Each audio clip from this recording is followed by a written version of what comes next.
Hello everyone, स्वागत है आप सभी का इस वीडियो में। तो आज की इस वीडियो में हम हल करेंगे कक्षा 10 गणित, जो कि प्रश्नावली 1.2 है। प्रश्नावली 1.2 का प्रश्न संख्या 1 को हल करेंगे। तो आइए देखते हैं क्वेश्चन क्या है। तो क्वेश्चन है, निम्नलिखित संख्याओं को अभाज्य गुणनखंडों के गुणनफल के रूप में व्यक्त कीजिए।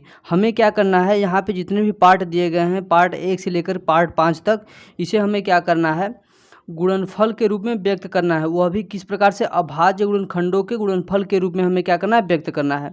तो आइए हम हल करते हैं पहले वाले पार्ट को। तो किस प्रकार से इस पहले वाले पार्ट को हल करेंगे, तो पहला वाला पार्ट हमारा कितना है, 140। तो हम इसको क्या करते हैं, हल करते हैं 140 को। तो किस प्रकार से हल करेंगे, तो 140 को हम क्या करेंगे, इसका हम गुणनखंड करेंगे।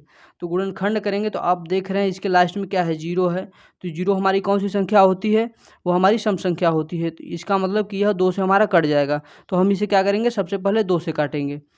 2 से काटेंगे तो 2 7 14, 0 है तो 0 उतर जाएगा। उसके बाद यह भी हमारा 0 है, तो यह भी सम संख्या 2 से कट जाएगा।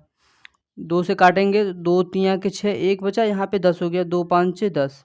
यहाँ पे देख रहे हैं 35 है, यानी कि यह विषम संख्या है, जो कि यह 2 से अब नहीं कटेगा। तो अब हम क्या करेंगे, इसे 5 से काटेंगे। तो 5 7 35, यानी 7 बार में कट गया। तो यहाँ पे यह जो 7 है, 7 हमारी क्या है, अभाज्य संख्या है। तो हम इसे क्या लिख देंगे, अभाज्य संख्या। तो जब 7 हमारी अभाज्य संख्या हो गई, तो हम क्या करेंगे, 140 को हम इस रूप से लिख सकते हैं। 140 बराबर, यहाँ पे देख सकते हैं 2 गुणे 2 गुणे 5 गुणे 7। जहाँ पर अभाज्य संख्या आएगी वहीं पे हम क्या करेंगे, स्टॉप कर देंगे। तो हम क्या करेंगे, इस प्रकार से लिखेंगे 140 को। तो यहाँ पे 2 आप देख पा रहे होंगे कि 2 बार है, तो हम क्या करेंगे, 2 के पावर 2 इसे लिख सकते हैं, गुणे 5 गुणे 7। तो इस प्रकार से स्टूडेंट हम क्या करेंगे कि निम्नलिखित संख्याओं को अभाज्य गुणनखंडों के गुणनफल के रूप में व्यक्त करेंगे। तो इस प्रकार से हमने पहले वाले पार्ट को हल किया। अब हम देखते हैं दूसरा वाला पार्ट हमारा कितना है, 156। तो इस दूसरे वाले पार्ट को हम हल करते हैं। दूसरा वाला पार्ट हमारा 156, तो 156 को हम क्या करते हैं, हल करते हैं। जब हम स्टूडेंट 156 को भाग देंगे 2 से, यहाँ पे आप देख पा रहे होंगे कि जो 156 है, 156 आपकी सम संख्या है। तो हम 2 से इसे सबसे पहले काटेंगे। तो हम क्या करेंगे, 2 से सबसे पहले इसे काटेंगे। तो यहाँ पे 1 है, तो 1 में तो भाग जाएगा नहीं। तो यहाँ पे हम क्या करेंगे, 2 अंक लेंगे, यानी कि 15 लेंगे। तो 2 7 14, 1 बचा, हो गया यहाँ पे 16, 2 8 16 हो गया। उसके बाद फिर यहाँ पे 8 है, यानी कि अभी सम संख्या है, तो 2 से हम काटेंगे इसे। तो 2 तियाँ के 6, 1 बचा, यहाँ पे क्या हो गया, 18। तो 2 9 के 18, यहाँ पे कितना हो गया, 39 हो गया। तो हम क्या करेंगे, इसे 3 से काटेंगे, क्योंकि इसके लास्ट में 9 है और यहाँ पे 3 है, तो यह 3 से कट जाएगा। तो 3 एकम 3 और 3 त्रिका 9। तो यहाँ पे आप देख पा रहे होंगे कि यह जो 13 है, 13 अपने अलावा और 1 के अलावा किसी और संख्या से नहीं कटेगा। तो इसका मतलब क्या है कि यह जो 13 है, यह अभाज्य संख्या है। तो यहाँ पे लिख देंगे अभाज्य संख्या। तो यह 13 जब हमारा अभाज्य संख्या है, तो हम 156 को इस रूप से लिख सकते हैं। 156 बराबर 2 गुणे 2 गुणे 3 गुणे 2 गुणे 3 और गुणे 13, इस रूप में लिख सकते हैं। तो यहाँ पे आप देख पा रहे होंगे कि 2 आपका यहाँ पे 2 गुणे 2 यानी कि 2 बार है। तो हम 2 के पावर 2 इस प्रकार से लिख सकते हैं। उसके बाद गुणे 3 गुणे 13, इस रूप में हम इसको 156 को लिख सकते हैं। तो आपने दूसरा पार्ट भी हल कर लिया। तो इस प्रकार से आपको दूसरा पार्ट हल करना है।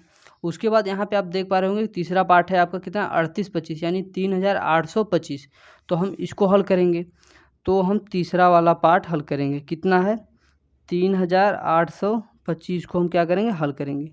तो स्टूडेंट यहाँ पे आप देख पा रहे होंगे कि इसके लास्ट में कितना है, 5 है, यानी कि यह सम संख्या नहीं है। तो हम क्या करेंगे, इसे 3 से काटते हैं, देखते हैं 3 से कट जाता है कि नहीं। तो 3 एकम 3, यहाँ पे 8 है, तो 3 दूना के 6। तो यहाँ पे कितना बचा, 2, यहाँ पे हो गया 22, 3 7 21, 1 बचा, हो गया यहाँ पे 15, 3 5 15, यानी यह संख्या 3 से हमारी कट गई। फिर इसके लास्ट में 5 है, तो यह इसको हम क्या करेंगे, 3 से काटेंगे। तो 1 में तो भाग जाएगा नहीं 3 का, तो हम क्या करेंगे, 2 संख्या लेंगे। 2 संख्या लेंगे तो 12 हो जाएगा। तो 3 चौका 12, उसके बाद 3 दूना के 6, 1 बचा, यहाँ पे 15 हो गया, 3 5 15, यहाँ पे कितना आ गया, 425 आ गया। 425 आ गया। अब हम क्या करेंगे, इसे 5 से काटेंगे, यह 3 से नहीं कटेगा। तो 5 से काटेंगे तो 5 8 40 हो जाएगा। यहाँ बचा 2, तो यहाँ पे कितना हो गया, 25 हो गया। तो 5 5 25, यानी कि 85 आ गया। तो अब हम क्या करेंगे, इसे फिर 5 से काटेंगे। तो 5 एकम 5, यहाँ पे कितना बचा, 3 35, 5 7 35 हो गया। यानी कि यह जो 17 है स्टूडेंट, 17 एक और स्वयं के अलावा किसी और संख्या से नहीं कटेगा। तो इसका मतलब क्या है, यह जो 17 है यह क्या है, अभाज्य संख्या है। तो आपको क्या करना है, इस प्रकार से लिख देना है अभाज्य संख्या। तो अभाज्य संख्या आपने लिख दिया इस प्रकार से। तो हम क्या करेंगे स्टूडेंट, 38 25 को हम इस प्रकार से लिख सकते हैं गुणनखंड के रूप में, 3 गुणे 3, 3 गुणे 3 गुणे 5 गुणे 5, 5 गुणे 5 गुणे 17, यहाँ पे है तो 17 बराबर। यहाँ पे आप देख पा रहे होंगे 3 गुणे 3 2 बार है, तो इसका मतलब क्या है, 3 का स्क्वायर कर देंगे। फिर यहाँ पे गुणा 5 गुणे 5 2 बार है, तो 5 का क्या करेंगे, स्क्वायर कर देंगे। और यहाँ पे 17 है तो 17 लिख देंगे। यानी 3825 को हम इस रूप में लिख सकते हैं। तो इस प्रकार से हमने तीसरे वाले पार्ट को हल किया। अब हम इस चौथे वाले पार्ट को हल करेंगे जो कि है 5005। तो आइए इस चौथे वाले पार्ट को हल करते हैं और देखते हैं किस प्रकार से हल करेंगे। तो चौथा वाला जो पार्ट है हमारा कितना है, 5005 है। तो यह स्टूडेंट, यह जो 5005 है यह कौन सी संख्या से कटेगा, तो यह आप देख रहे हैं कि यह संख्या हमारी विषम है। तो विषम संख्या यहाँ पे लास्ट में 5 है, तो इसको हम 5 से काटते हैं। तो स्टार्टिंग में 5 एकम 5, 2 जीरो है तो 2 जीरो उतार देंगे, 5 एकम 5 कितना आ गया हमारा, 1001 आ गया। तो स्टूडेंट यह संख्या किस संख्या से कटेगी, यह संख्या 5 से भी नहीं कटेगी। तो आपको क्या करना है, अलग अलग संख्या से ट्राई करके इसको काटना है। तो यह संख्या जो है स्टूडेंट, यह संख्या 7 से आप काटेंगे तो यह संख्या कट जाएगी। 7 एकम 7, यहाँ पे बचा 3, तो यहाँ पे कितना हो गया 30। तो 7 चौका 28, यहाँ पे बचा 2, तो कितना हो गया 21, 7 त्रिके 21, यहाँ पे कितना आ गया 143। तो 143 को स्टूडेंट यह 7 से भी नहीं कटेगा, क्योंकि 7 दूना 14, यहाँ पे 3 बच जा रहा है। तो यह संख्या 11 से कट जाएगी। तो 11 से हम काटेंगे, तो 11 एकम 11, यहाँ पे बचा 3, तो यहाँ पे कितना हो गया 33। तो 11 तियाँ 33। यह जो 13 है, 13 हमारी कौन सी संख्या है, 13 है अभाज्य संख्या। तो आपको इस प्रकार से लिख देना है अभाज्य संख्या।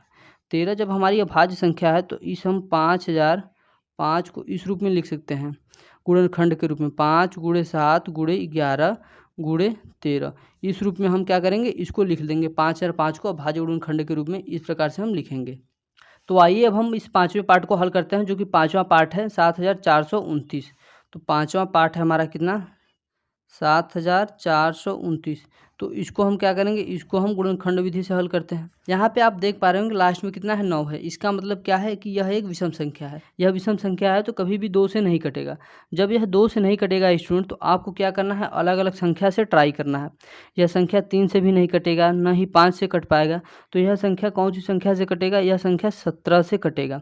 जब स्टूडेंट 17 से कटेगा तो 17 का पहाड़ा आप यदि 4 बार पढ़ते हैं तो कितना आएगा, 17 गुणे 4। जब आप 4 बार ले जाएंगे, यहाँ पे 74 है, 74 से कम होना चाहिए। 7 चौक 28 के 8 हाथ में लगा 2, 4 एकम 4 2 6, और कितना आ रहा है 68 आ रहा है। यानी कि 4 बार जाएगा तो यहाँ पे 68 आएगा, बचा यहाँ पे 6, तो यहाँ पे कितना हो गया 62 हो गया।